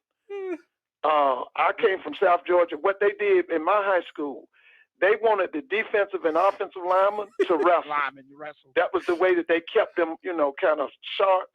And the black boys that I grew up with were all good at wrestling. Yeah. I'm just saying. I'm just saying. Jackson should have it. Yeah, will people come to the wrestling matches though? That's what I'm wondering. Huh? I wonder will people come to the wrestling matches. That's what I mean by when it's your child, you will. Yeah, it's more of a family-oriented thing. Yeah, I think they'll come. Anything, but you will get occasional fan. But I know for a fact, I've dealt with wrestling all my life and been coached. And like this year in the Nationals, you had 5 young black kids that wrestled, that won the national championship this year. We literally can dominate the sport. The problem is that only the PWIs are only taking a handful of black men to wrestle. But when you give us that same opportunity, our kids shine. They truly shine in it. Yeah. And they turn out to be great football players because if you look at the statistic, I tell all of my wrestlers and football kids, 75% of the guys that are in the NFL Hall of Fame are all former state champions in wrestling. Ray Lewis is a 2-time state champion. One of the things we got to shoot for right now is everybody in the SWAC, really right now, we should have at least a $10 million budget, especially these East schools. Now, like I told you, Bethune got some problems. FAM should be, I think they are spending $10 million. Alabama State and Alabama A&M, I believe they're spending over 10.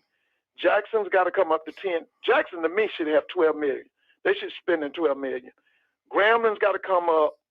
Southern needs to spend more. I don't know what Southern. I need to look it up. So, but Texas Southern, Prairie View, all of them are spending at least about 12 or 13 million. All these SWAC schools right now, the budget's got to increase. I'm sorry, the budget's got to increase. Let me ask Antonio this. So, is wrestling a big thing in black high schools? I wonder because I know in my high school at Provine and in Jackson, we didn't have a lot of wrestling at our high schools. If your wrestling coaches are your football coaches, yes. The only problem you run into is wrestling is such a demanding sport. A lot of times football coaches will try to steer the kids away from wrestling. Oh, okay. That's only time. Like being in Charlotte, CMS schools has 18 high schools and about, I want to say, I'm guessing, because I can't count on my head right now. I want to say 7 of them are predominantly black. Those teams have wrestling teams, but they're small teams because what's the one thing all of our black kids do? Football and basketball. They don't even think about wrestling unless there's a football coach that says, hey, you need to go out for wrestling so you can get better for football. Yeah. So someone said swimming. We need swimming teams too. Oh yeah. Now Howard was really good in swimming. At one time, Morehouse, this was some years back, they were national champs, and so was Albany State. We need swimming. The other thing that Howard and Alabama A&M was good in the 70s and 80s was soccer, because they had all them African players and all them Jamaican players. And the NCAA moved to hurt them because they didn't like the fact that these black schools were winning the national championship. But we need to make sure all our schools got soccer, men and women. Yep. The SWAC don't sponsor that sport. Why y'all always do this? And he's talking about what could be. Why do so many black men talk negatively about female sports, especially college women's basketball, not a sport? I see that a lot. I see that a lot online. When it comes to women's basketball, they kind of talk down on it. Listen, I coach women's basketball. Yeah. I loved it. And I'm gonna tell you something about women's basketball. The girls play fundamentally sound basketball more than the guys. Mm-hmm. Yep. Because they don't have my mother was a girls basketball coach, and my sister's a girls basketball. I'm telling you now. Yeah. The girls are going to play more fundamentally sound. The guys, a lot of them depend on natural talent. Yeah, athleticism. Because the girls can't dunk and stuff like that. They gonna play fundamentally sound. Well, some of the girls can dunk. Some girls can dunk, but it's a small number of women that can dunk. So most of them have to rely on their skills to like really score. Yeah, so that's right. They rely on their skills. They do. No, Jackson State has a girl that can dunk. Woodard. Yeah, she's online. I saw it online. Yeah. Howard. Isn't the name Howard? No, I think her last name Woodard. Yeah, Deja Woodard. Deja Woodard. Yeah, that's her name. That's right. Yeah. Yeah, that's it. Woodard. And I know FSU has a girl that can dunk too. The girl with the big afro, she can dunk. I have one more question for you, and I'll let you guys go. And I appreciate it. All right. Since you brought up basketball, is Dion being at Jackson, has that helped Coach Mo Williams as far as the men's team and Coach Reed, or are they just been? I know Coach Reed's getting a lot of clap because of her championships and getting to the NCAA tournament this year, but has Dion helped them as far as like the sponsorship and money and stuff into their respective sport? Is it helping them any, or how's that going? What I can say is I could tell Mo is doing a lot more than what the previous coaches has done in far as recruiting. I could tell that, I could tell Coach Prime coming into the SWAC, he's made everybody raise their game when it comes to recruiting. Yeah. They're going after bigger players that they otherwise wouldn't have gone after before. So I could definitely see Mo Williams. Mo Williams is trying to get the most talented players he can get. So I definitely see a change in that. And then as far as Coach Reed, she's doing her thing. Jackson State women's basketball is a national brand right now. Her team is known nationally. They took LSU to the wire. They had that coach. What I forgot her name. Well, she's a famous coach. They had her losing her mind on the sideline. Kim Mulkey. Yeah, Kim Mulkey. Her name is Kim Mulkey. Yeah, they had her losing her mind on the sideline. So yeah, she was scared. She was sweating. But listen, all I want to see Mo do, I want Mo to look at them kids up in Chicago, Detroit. Look at those kids up in New York, the Jersey area. Yeah, because I'm gonna be honest with you. This, I coached basketball for a little while. Listen, the best guards are gonna come out of New York, Jersey. Them shooters, that's that Chicago area, the Midwest. Okay, the power forwards gonna be the South. A lot of good point guards are in the South. Okay, but I just want him to do national recruiting, like you said. Deion Sanders has made it, has stepped it up for everybody. Everybody is watching the SWAC. Just do national recruiting. That's what I'd like to see, and I'd like for him to bring them kids in from all over. Yeah, somebody said Indiana, no doubt about it. Fort Wayne. Marion, Indianapolis, Gary, Super Bowl players up there. SWAC, the SWAC East sleep on this JSU Grambling game doesn't count for JSU. It says SWAC East sleep on this. Yeah, so he's saying that the JSU Grambling is a legacy game right there. That go way back. That's when you say JSU and Grambling, that's Walter Payton them versus Doug Williams. That's all throughout the years. They ain't gonna play like it ain't gonna count. They gonna play like it's a championship. Well, I think if Jackson State beat FAMU, they'll be okay in the East. Like I think. Yeah, that's what I'm thinking too. I think that and once Valley. again, whoever wins that Orange Blossom Classic will win the East and possibly win the SWAC. Yeah, Valley and Alabama State are the only ones I can see that may be a challenge if they sleep on them.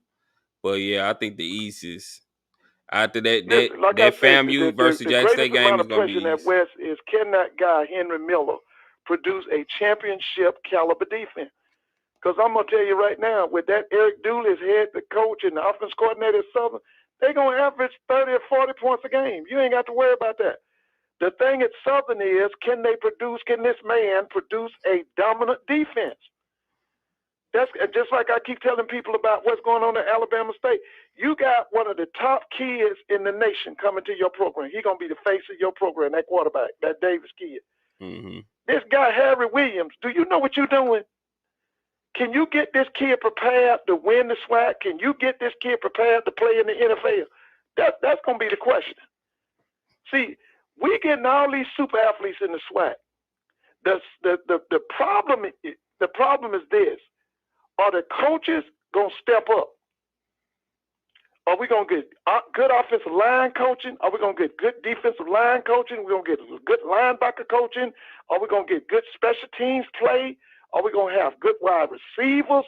That's what we need. We need our coaches to step up. Right. Antonio, you got anything else to add? I want to leave you. No, sir. I just want to say thank you, fellas. I appreciate you guys. All right. Thank you for the call. All right.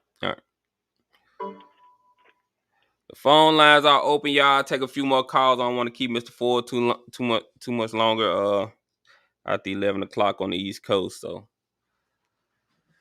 I know you in Atlanta, right, Mr. Ford? So you on Eastern time, yeah. I heard you talking earlier about somebody wanted Deion Sanders to go to Georgia Tech. I can imagine. Listen, Georgia Tech is pitiful. They went and got this guy. Oh, his name is Jeff Collins. He was up at. They got him from Temple. He's been a total disaster. Mm. He's been here 3 years and he hadn't won but 9 games. Let me tell you something. Them people at Georgia Tech would love to have Coach Prime, because listen, Georgia Tech is a pitiful program. It's in the dumps. Do you think it's horrible? Do you think a LBS program is gonna let him be Coach Prime? Are they gonna let him, be himself, wear the chains? He's not gonna get the music and all that kind of stuff. See, Ashley and President Hudson, the football program is his baby. Like you said, they let him, whatever he wants, they trying to, give it to him. Now, at Tech, the main thing would be he's got to get the kind of kids, because Tech wants a certain kind of a kid. Okay, it's an academic school. It's like the second or third best engineering school in America. He's got to get a certain kind of kid that can navigate over there. And but let me say this: he would win at Tech. He would win, because he would go get the coaching staff. Because now, I still say y'all got 2 question marks. The biggest question mark is that guy coaching your offensive line. I ain't sold on him yet. The second thing is I want to see how good this guy gonna be as the offense coordinator, because he's really, really young, and I got to see what he's gonna do. But other than that, y'all got that 5 staff now. Y'all got a super staff, especially on that defensive side of the ball. Woo! So y'all got a staff. You got Dennis Thurman. Dennis Thurman was a defensive coordinator for the Baltimore Ravens and the New York Jets. Mm-hmm. Y'all got him in Jackson, Mississippi. You know what, though? What I'm afraid of? If that offensive coordinator at Jackson State has a great season and he turns that offense around into a high-powered offense, one of these LBS schools is gonna come get him. Oh yeah, that's natural. Yeah, and that's a shame, because they don't do that for the black coaches. No, they don't. But yeah, they coming. If especially he puts together maybe 2 years and they average 40, 45 points, definitely. He's already, how he got that job was, from what I was told, was that Deion and the staff went up to Mississippi State. What town is that? Starkville. Yeah, Starkville. And Dion was asking Mike Leach, or was telling him that he was looking for an offensive coordinator. Mike Leach recommended that young man. He played for Mike Leach, I think, at Washington State. He was a Cougar, and that's how he got there. Yeah. But yeah, if that offense flies high for the next 2 years, he's gonna get a bigger job. Yeah. Possibly could get a head coaching job. Yeah, and that's something I was talking about earlier in the show when I said that no black SWAC head coach has been offered an LBS head coaching job, except the guy from Alcorn. And I think it's crazy that you have that blatant racial bias in our face and nobody ever talks about it. Nobody ever talks about that. Yeah, they got a coach. It's a Black Coaches Association. I can't think of it right now. It's always talked, like when they have their convention, it always comes up that they will allow them to be position coaches. Now, I remember times they didn't allow you to even be on the staff, but they allowed them to be position coaches. Some of these Power 5 schools have black defense coordinators. Mm-hmm. Alabama had the guy that's at Maryland. He was Alabama's offense coordinator, and then he went up to Maryland. So, yeah, it's an issue. It's an issue. Yeah, that's something they need to fix. It's blatant. It's right in our face, Yeah, it's right in the face. But my thing is, if that, to me, games are won and lost in the trenches.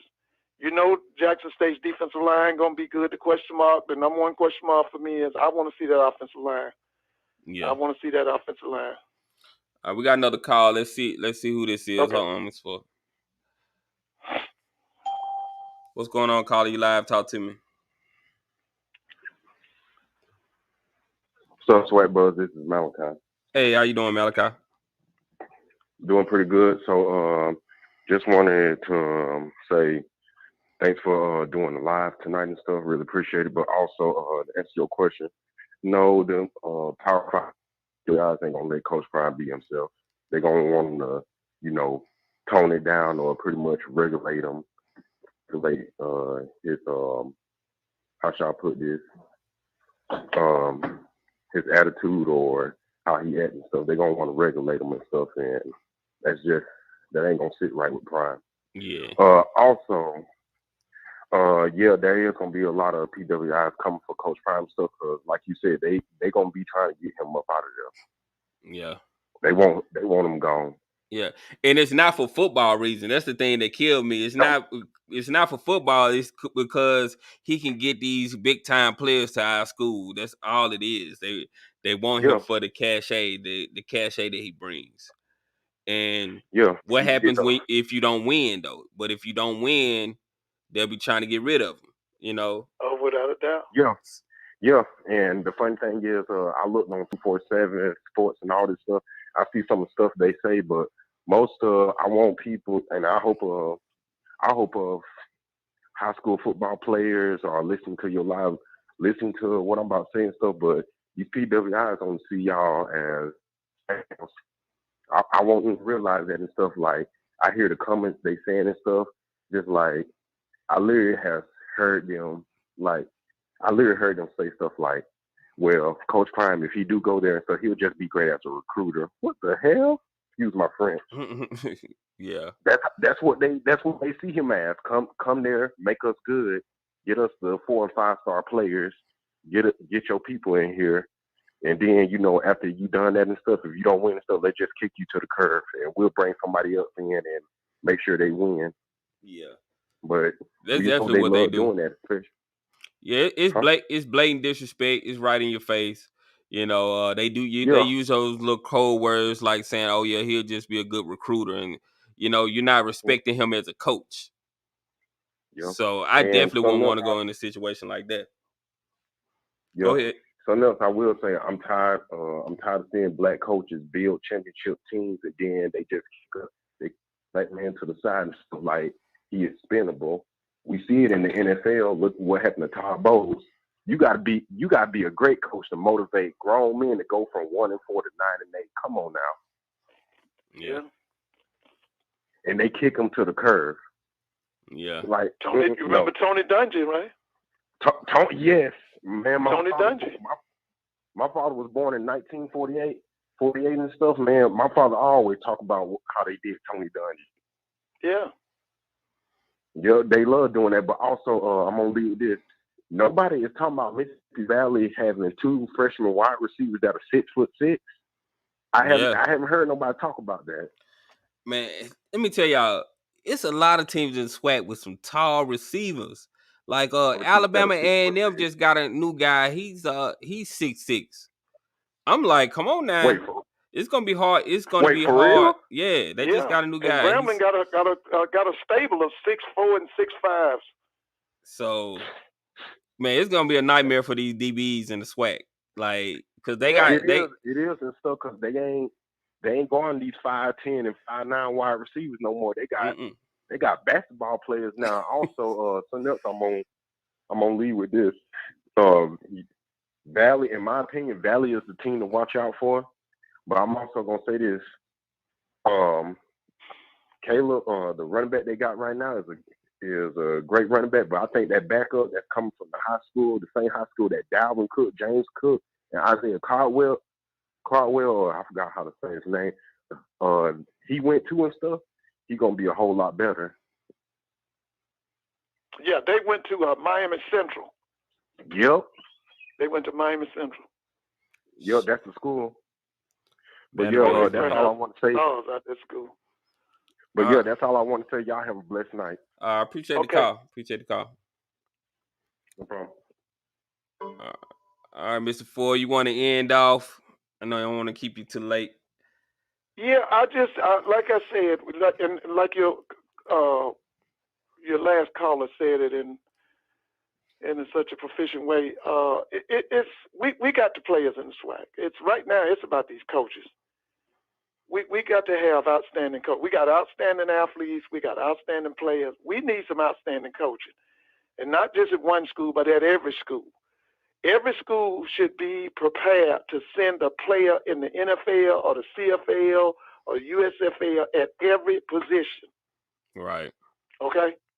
That's where we should be right now. Yeah, you know that XFL trial is going to be these coaches' salary. We need to up the coaches' salary, but we got to have competent people at these positions as coaches on these staffs. Somebody said he's going to move up to NFL coaching. Now, he already said that he doesn't want to coach in NFL. But, yeah, y'all know the XFL, they're going to have a trial at Jackson State next month. So, that's going to be a very good look for HBCU players as well. The receiver height only matters if they have a quarterback that can get them the ball. It depends. Like, if you got a 6'6" guy. Listen, SWAC and a fool. Y'all heard anything about that kid that signed with Grambling that's coming from Syracuse? Because I saw his highlights. His highlights is awful. Y'all heard anything about him? Y'all heard anything? What's going on? That's SWAC and a fool, because they got a show too.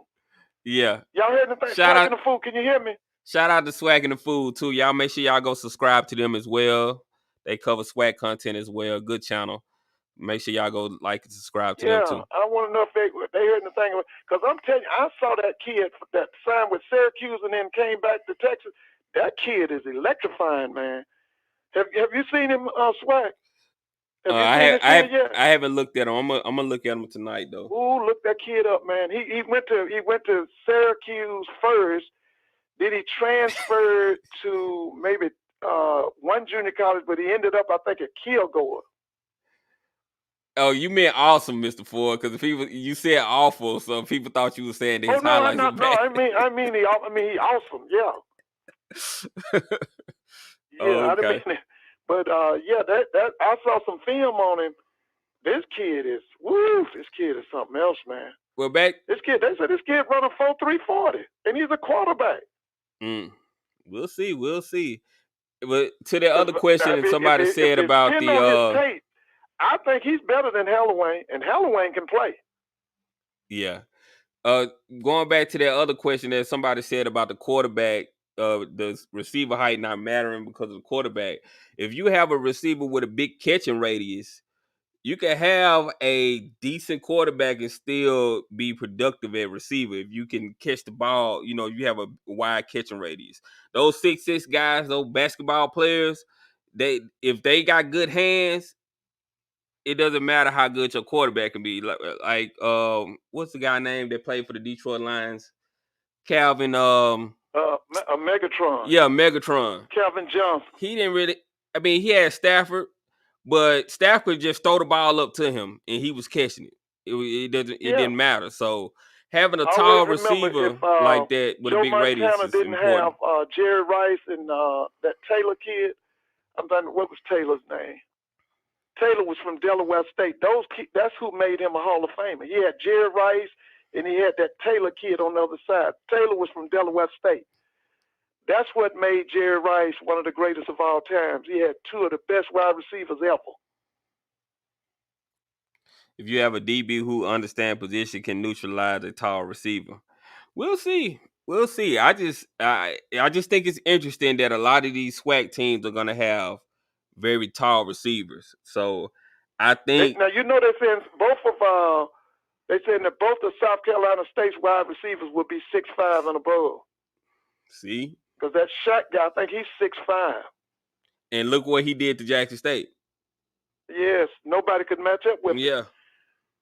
Nobody could match up with him. I think we seeing a pattern here, y'all. That might be the game plan that these schools are having for Jackson State. They're like, all right, we're gonna get some big tall receivers that's bigger than their DBs, so they'll have trouble. Y'all went and brought that what's his name? Malachi Wideman? Yeah, Malachi Wideman. Isn't he about 6'5"? I think he's like 6'3", 6'4", I think. Yeah, where he can jump out the gym. That yeah. boy's something else. Mm-hmm. Yeah, I mean, like you said, that catch radius, and then this boy, he's a big timer. Jay Muhammad said Jackson State DBs are weak. What? What are you talking about, Jay Muhammad? Do you think Travis Hunter and Nugget and Dejon Warren weak? I don't know, man. I don't know. Jackson State. Yeah, we'll see it. Listen, we Somebody less than said that's a what? I quote know in everybody's got to be on campus in August, right? Well, FAMU, I think their reporting time is the last week in July. Yeah. So we right there. What we got about 40, 50 days if we got that much. Yeah, well, Miss Ford, you gonna end off for the night? I'm gonna go ahead and end the show. Listen, go ahead, guys. Enjoyed it, and y'all have a good weekend and a good week. And make sure you stay hydrated, because over in Atlanta, they talking about, I know at least 2 days we're gonna be over 100. So stay hydrated, and if you don't have to be out there in that 100-degree heat, stay cool. Okay. Well, I appreciate you coming on the show, Mr. Ford. You're always welcome. It's always good having you here. Okay. I appreciate you coming on the show. show. Y'all have a good night, okay? All right. Thank you, Mr. Ford.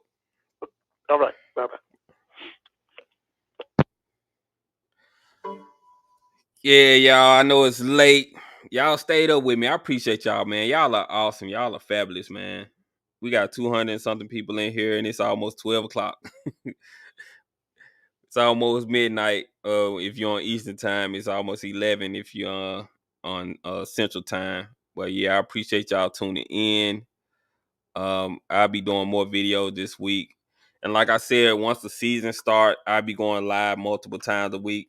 We're in the off season now, so I kind of do it on Sundays. I might throw another one in Wednesday. But I'll let y'all know, I always post when I'm going live.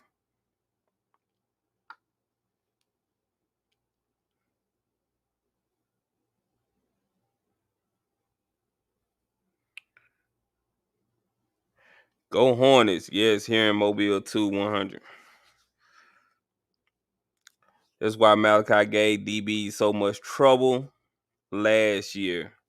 Yeah, man. When you could jump out the gym and you were athletic, you have a big catching radius, it's gonna be hard for any DB. I don't care how good they is.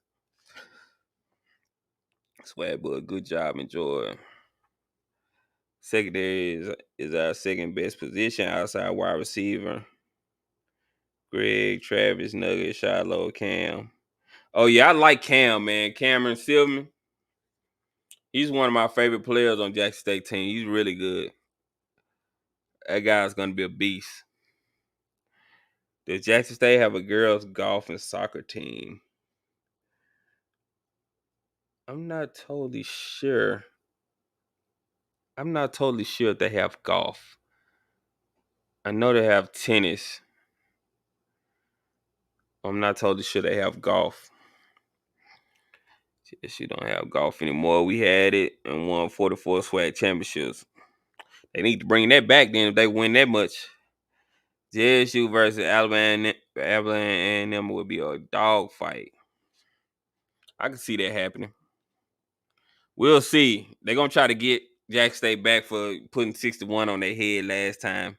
You are exactly right, SWAC. That's part of the new trend in football, period. Dion would take another job after this season, just a hunch. I hope he doesn't. Anything is possible, though. I'm not going to never say never, and I'm already building myself up for the disappointment. So, but I hope that he doesn't take another job. I hope that he stays at Jackson State at least until Travis Hunter, goes into the NFL. Because we want Travis Hunter to go into the NFL from Jackson State, because you have so many people, these haters out here thinking that he's just going to transfer out. So we need that person. We need him to go into the NFL from the SWAC and from Jackson State. So yeah, I hope Dion doesn't leave until Travis goes into the NFL, because I know if Coach Prime leave, Travis Hunter going with him. Y'all know he going with him. Y'all know he going with him. Absolutely, we need that. Prime is not leaving. Transfer portal, you will follow him. But yeah, y'all, appreciate y'all tuning in. Like I said, make sure y'all like and subscribe to the channel. Y'all know I cover SWAC content over here, so y'all like this kind of content. Make sure y'all like and subscribe to the channel. And I'm going to see you guys on the next one. I'm gone.